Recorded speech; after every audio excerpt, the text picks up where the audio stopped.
Hello. Welcome. Hello. Thank you all for coming to my speech.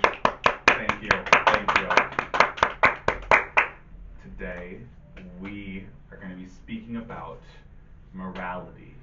More specifically, this picture right here, which is a little confusing. It'll make sense in a second. What is morality? Right. Good, bad, a little gray in between, but mostly good and bad. Right? The dictionary definition of morality is principles between good and bad behavior.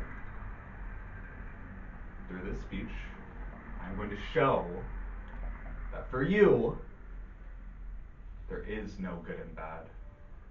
There is no right or wrong. Let's start with the right here in the middle, all right? This little yellow is, as we can see through our push pin, the subjective. This is our individual, unique set of morals. Some of you in this room eat meat. Some of you in this room don't eat meat. Some of you use paper straws. Some of you don't use paper straws. Every single opinion you have about politics, every thought you want to convey about celebrities or entertainment, it all gets put into this subjective set of morals. Outside of it, in the orange right here, we have the objective set of morals. I think it can stand right there. I'll put this just to be sure. Or, more specifically, as it's still in orange, oh, I'm never using a poster board again. This is horrendous. I got it. The grouped moral code. Alright? The best way of thinking about this, the group moral code, is nature versus nurture. Right? Nature versus nurture, the never-ending debate of how we are, who we are. Nature's side is the genealogical aspect, like why you look like your parents, why your eye color is the way you are, why you're balding, right? Nurture, on the other hand, is the cultural aspect. It's all the outside entities that make you who you are. That's what the objective morals are. Laws from the government, right? Policies from companies that you work for or companies that you shop at. Think of all trends from influencers, right? All the beauty products, all conversations with your family, friends, what children see every day. It all gets put into this objective set of morals, this grouped moral code. And this is where most of us stop. Very few of us ever venture outside of the objective set of morals, ever question what good and bad even are. And that's what we're going to do today. But first, a game. Woo! I'm excited. All right. Do you all know what this is right here? A trolley? A what? A trolley? Not a trolley. No, it starts with a D. Dolly? Close. A dolly indeed. We are going to be playing the Dolly Dilemma game. Woo! Yay! Due to copyright reasons, we are not allowed to play another Ollie-esque related game. So, we have the Dolly Dilemma. Alright? The scenario is very simple. You are all new hires at the hardware store. You're stocking up the shelves, as you normally do. Alright? Suddenly, you see a dolly zooming down the aisle. Alright? It's headed towards 5 people. See where I'm going with this, right? You realize at the last second you can kick the dolly, causing it to go towards one person instead. What do you do? Let nature take its course. Kick it. You kick the dolly. No, you kick the dolly. Yes, the answer is you kick the dolly. It's obviously you kick the dolly. It's one person versus 5 people. Yes, you would have kicked the dolly. This is where the fun begins. You are all going to answer collectively now. More than that, jury answers only. Alright, that means you all have to come to a decision together and have one collective answer. Here we go. Different question, same premise, different people. You're stocking up the shelves, as you do in the hardware store. Suddenly you see a dolly going towards 5 people. You're able to kick the dolly last second, letting it go towards one person, but that one person is your favorite grandparent. That's your grandpa, your grandma, your mima, your appa. Right? They're so excited to see you at work. They're waving, everything. What do? Decide. I'm gonna be honest, this is a dolly. It's gonna hit them in the ankle, they're gonna be fine. This is Gonna- an old person. But like my grandmother. they My fall, grandmother they're was- taken out. Yeah. 10 seconds left. New hip If it's just a replacement? dolly, I no, say the my 5 grandmother people. was a my grandmother was a hardy woman. You Your are not. grandmother- My grandma already lost my grandmother's grandpa. You know what? The worst thing this is gonna hit right now is her 3, ashes. But these 2, five people are not. 1. They'll survive a dolly. So grandma, Answer? kick it. I'm kicking the dolly. I'm letting it go. Oh! Five people. Azim's consensus is kicking the dolly. Interesting. Tisk, tisk. Next question. My grandmother will be fine, Next question. and so will her ashes. Gary. Who the Gary. fuck Do is Gary? you hate Gary? Gary represents every single type of coworker that hates every other type of coworker that you've ever worked with. God, do you not like Gary? And you heard he's been talking smack. Oh, Gary's been talking trash about you. But You you're better smart. get him. You're smart, right? Stick a little mic pack underneath the dolly, kick it Gary's way. Right? Let's see what he's listening to. Right? You pick it back up. Turns out Gary's about to spread some hot, juicy gossip all over. Now you know it's not true, this gossip, but you also know it doesn't really matter. What do? Do you let the coworkers know that Gary is spreading lies, therefore possibly letting them know that you're maybe recording secret conversations, or do you do nothing? I do nothing. Decide. I do nothing. Yeah, nothing. Real gangsters move in silence. On God. Oh, do nothing. All right, answer right here. We have it so quick. Answer is Do nothing. do nothing. Just let it figure out, let it happen. All right. Whatever happens, happens. After that whole Gary fiasco, all right, you're hanging out with your coworker, your bestie, right here. You're just talking by one of the aisles, nothing too unusual. Suddenly a customer is walking up behind you, slips on the dolly, lands right on their back. It's bad, right? He needs some emergency equipment fast, but it's all the way on the other side of the store. Now you got 2 different options. You got the fast dolly, right? It's a little rickety, it's gonna cause him some more pain, but it'll get him there faster.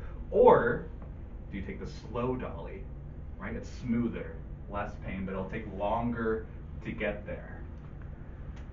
Decide. Are we allowed to assess his injuries beforehand? You How just bad know are- he's in pain.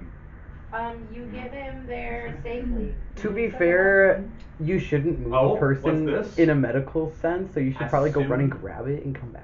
As soon Yeah. as you see the fast dolly, you notice there's a crack alongside of it right there. You don't know how much weight it can hold, but you do know if it's too much, it could break, causing him 10 times the amount of pain. I would say if we have to move Gary, use the slow one, but use the fast one to go get the medical supplies and then come back.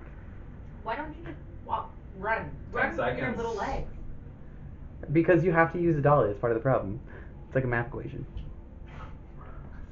The second dolly, the slow one. The slow one, You yeah. don't want to give him more injuries. 3, 2, 1, answer. The slow one. We don't risk it. Yeah, we use the slow one. All right. We keep Gary safe. Okay. I don't care that he's a meanie. I'm me, and I'm a nice guy. My uncle's name is Gary. I'm biased. Gary, come He has home. Cause I don't snitch. I'm gonna be honest. I like the third option the best. And me and him got into an argument one time over over something similar. I was like, fuck no. Loyalty's ingrained in my soul. 5 Exactly. seconds left. Not snitching. No snitches here. Mm. Look at Final us keeping our answer. job. Alright. We can get another job. It's a hardware store. There are other hardware stores. Okay. Alright. Thank you all for playing the Dolly Dilemma. It's a fun little game. Let's analyze it for a little bit. Alright? What did you all notice was happening during the Dolly Dilemma? Please. Any answers? Let me know. Go for it. You're trying to pick what is more or less morally superior, how far you are willing to go, and who you are willing to risk in order to save certain people, and why you're willing to save them, and how much it means to you personally. You're influencing other people's lives based off of your own thoughts and feelings and opinions based on how you know the people and what your opinion of the people are. Oh my God, you should be the speaker. No, absolutely not. That was so eloquently. No, I only got was that from your perfect. speech, please. That was perfect. And along with the questions, right? Well, I gave you all the questions. Why didn't I give you all the answers? Because you don't want to create biases in our thought process. You're not trying to influence us. You want our authentic answer. Because of the middle note card, the subjective opinion that is in the center opinion for every single person. So then with that, that's actually perfect. That's what I'm going with. So you can say that it's all the answers, right, are open to subjection as well. Word starts with an I. Interpretation. Interpretation. Right there. I got my mind on food. And that's exactly what morality is, right? Interpretation. Interpretation. That's what's mostly about, morality, right? Interpretation. We're starting to see the outer layer now, outside of the grouped moral code, outside of the objective set of morals. Let's stay with interpretation. Alright? I've got this right here. Actually, wait, pause it for a second. Because I gotta put this interpretation. And that's what morality is all about, right? Interpretation. Now we're starting to see the outside of this circle right here. Outside of the objective set of morals, the grouped moral code. But let's stick with interpretation. For those who don't know, I'm an English teacher. One of the hardest things that I have to teach to non-native English students is text versus subtext. Text versus subtext, we use it every single day of our lives. Essentially, it's what you say versus what you mean. Right? Think of the most common used phrase, I'm good. The text version of that is, I'm good. But the subtext, has a lot of meanings. It could mean I'm good, or it could mean I'm not good. I'm actually having quite a bad day. I stubbed my toe, my parents all died in a massive fire, I have no idea. But I don't want to tell you about it, because we're not that close. So I'm just going to lie to you and say, I'm good. It could be, I'm great. I've actually never had a better day, week, month, years of my life than right now. But I don't want to sound overly cocky, and you might be having a bad day, so I'm just going to lessen it to, I'm good. It could be, I don't want to speak to you at all. I want to avoid this conversation as much as humanly possible in any contact with you. So I'm going to say the fewest amount of words to get away from you as fast as possible. I'm good. And that's just one. Think of all the phrases that we use in all of our day-to-day lives. I don't know. We'll see. Right? The three-letter word, wow. Right? It's one word, 3 letters, but we use it in so many different contexts. Wow. Bitch. Bitch, exactly. Perfect one. Wow. Wow. Yeah. Bitch, wow. Bitch. Yeah. Bitch. No, but you see exactly where I'm going with this. Exactly. And so now we use this idea of text and subtext and put it into the morality circle, right? The equivalent of text, right? The surface level value of where you see things just as they are is the objective set of morals, right? Laws, policies, all of these things get put into this objective set of morals. But the subtext, the meaning behind all of it, goes into what we have right here, the subjective, but not just any subjective. No, this is a hard to reach pin. This is the true subjective. Oh. Oh yes. The true subjective. Now in order to really get to this true subjective, we have to first understand our morals. Remember how I said at the beginning that for you, there is no good or bad, there is no right or wrong, right? This is how we start to find this out. We start with our morals, really understanding them, and that's not easy. Dare I say it's hard, right? It's like back of the cereal box puzzle maze hard. Alright? I've got this for you all right here. Feel free. Take one. Perfect, perfect, and perfect. Oh yes, you got pens. You got pens right here. Here you go. Here you go. Here you go. 30 seconds, go. Turn it around right there. Yeah, you see that? 30 seconds, go. I can't even see this motherfucker. What? You got the hardest one. I don't even know where I'm supposed to start. I know First where of all, this is rigged. Yeah, where it is. Done. 15 seconds. I don't know if you can see it, but you can kind of see my track line. Oh. Is it just me? 5, This start literally go nowhere. 3, Oh, I'm so 2, 1. I Pens got up. nothing. Pens up. Pens up. This is not even, you I I want to didn't see. do I want to see. anything. Images. I literally did nothing because it doesn't even know where the fuck. That's a pretty good one. Okay, but like you can see the pen line because you can't actually see the pen. I'm Oh, okay, wait. because they all end Where's the pen line? somewhere. Kind Well, look at this. See? It Okay. says to start here, right? What the Okay, heck I can is see that it. puzzle? Perfect. See? This is a fingerprint. Got What? it. The fingerprint. Well, look at this. Well, do you mind if I grab yours right there? To be fair, that is Look at that. Look at way mind harder. if I Mine grab is so yours there? easy. It's got Perfect. literal doors. The thing I lucked out. that I always find interesting with puzzle mazes is that it tells a lot about how we think. Right? Some of us just put our pen to the paper. Right? We just keep going, you make mistakes, you backtrack, you find your way by keep going it. Other people, myself included, don't even pick up the pen until you can visualize the entire start to finish. Right? You have to mentally see the line before you can actually physically draw it. Some people start at the beginning and work their way in. And this one was really tricky. I won't lie, grab one of the hardest ones. Because, and this is a little secret for all the puzzle mazes, the best way to start The finish line. is from the finish line. And you work your way back out. There's so many options at the start, but really only one option from the finish line. So, let's go back to our speech about morality. Right? Here you go. It is difficult to understand our morals. And by knowing that, we are going to start backwards. We are going to find our anti-morals. That's right, our top 3 anti-morals. I'll give an example.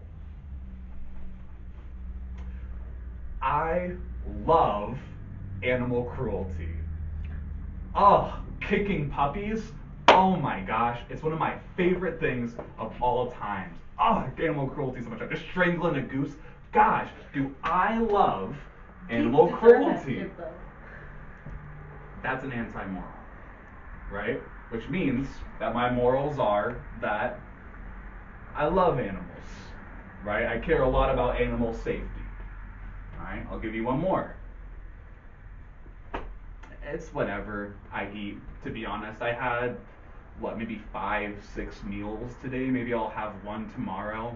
Oh, just whenever I'm hungry, right? Just grab some ribs, maybe some candy. Whatever just sounds good. That's an anti-moral. Meaning my morals are that, please? You eat on a strict diet? Exactly. I'm very food conscious. Exactly. You're starting to get it right there. I did my own top 3. I'll give you one of mine. I am perfectly content in this city. Right? Anything that I will ever want to do or people I ever want to meet does not exist outside of where I am right now. I will never leave this place, probably for the rest of my entire life. For those who know me, yeah, it's a pretty big anti-moral, Oh, yeah. right? Opposite is traveling. So, you have some space. If you flip over the puzzle right there, you'll see 3 a.m. anti-morals. You're going to give some space. Feel free, talk to each other if you want. I'm going to play some music. We're doing our anti-morals. And you're writing your top 3 anti-morals. You may begin. Go for it. I'm going to get some music started. All yours.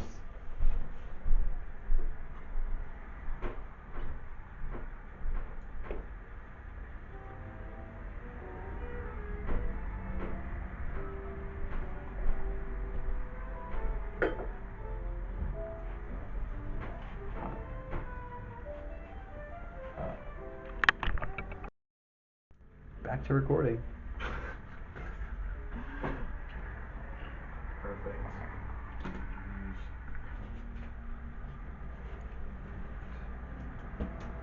Alright. You all got your top 3 anti-morals. I'm interested. Give me one. It could be any of them.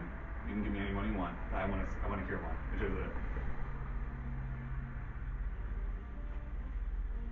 I believe being greedy is natural.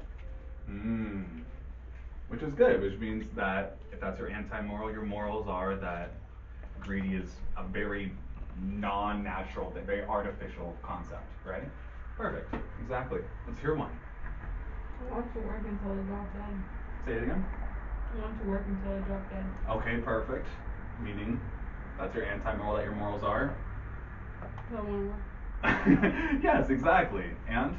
Classism is healthy competition. Amazing. Which would mean that your morals are? Classism shouldn't exist. There you go. Right? Now that you have your anti-morals and subsequently your morals, why? Why do you have these morals? Why do you have these anti-morals? What person, what situation, what exchange, what scenario happened that influenced or originated this moral concept? I gave you my example earlier, right? Traveling, and subsequently having perspective.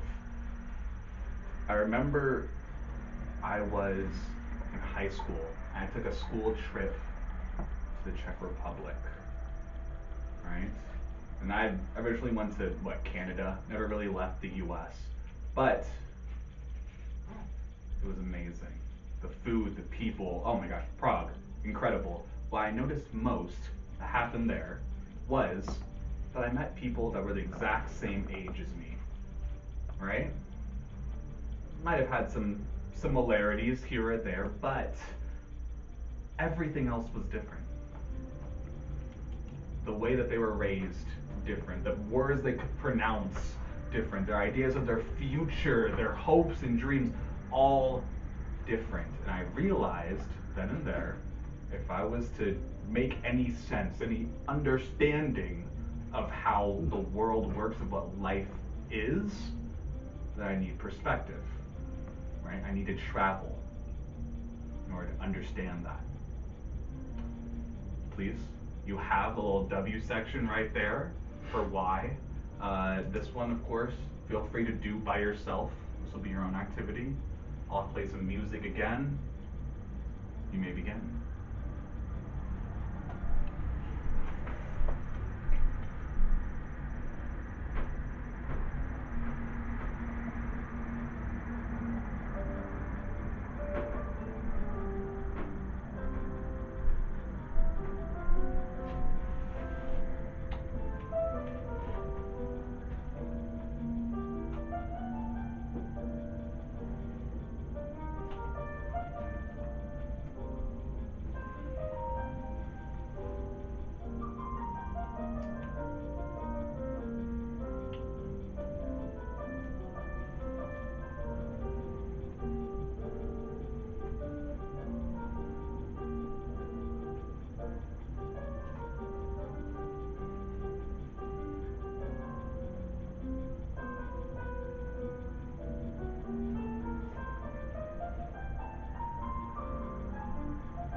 your time. Really think. Why? Why those morals? Why those anti-morals?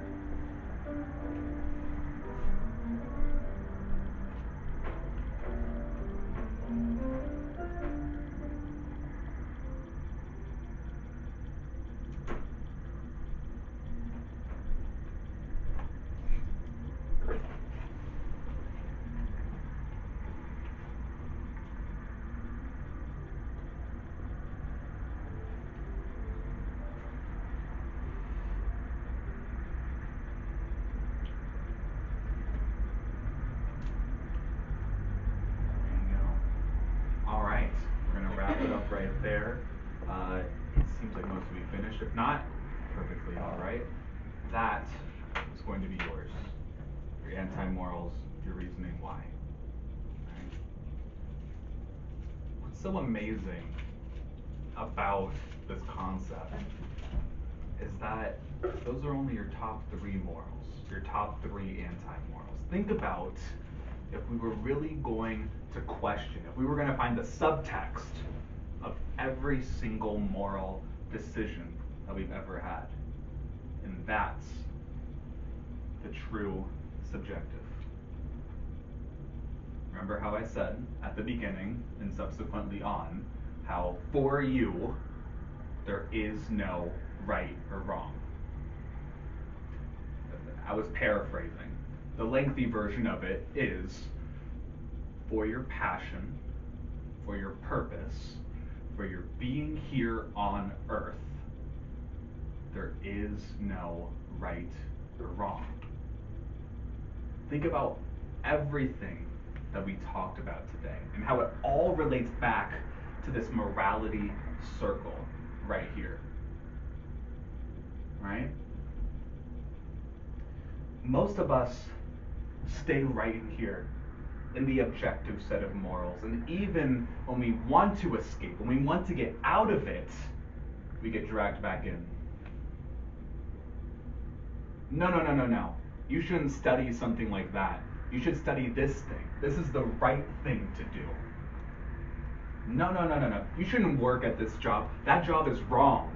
You should do this instead. No. This is good. No. This is bad. I have one final Dolly dilemma question to ask you. Do you feel a society constantly pressures you to chase some sort of existence of happiness? Wow, can you just pause the video? Because I fucked that up so.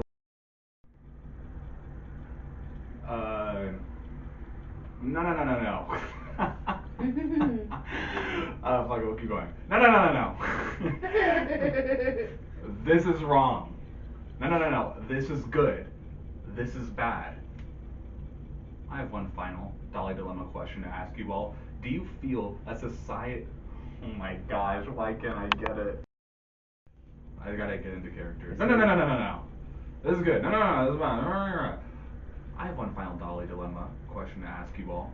Do you feel society constantly pressures you to do things you don't want to, constantly forcing you to chase some distant concept of happiness? You can answer. You can. Yes. Right? It's true. So often do our mentality and our morality get misaligned. I have 3 things I want to leave with you. Alright? First is understand. Understand where your morals lie. 2, question. Question them. Question your morals. And 3, think in the true subjective. Because for you, for your passion, for your purpose, for your reason being here on earth, there is no right or wrong. Because for your passion, for your purpose, for your reason why you're on this rock, for morality's sake itself, you create your right and wrong. And thus concludes the speech. Thank you all. Thank you. Have a good night.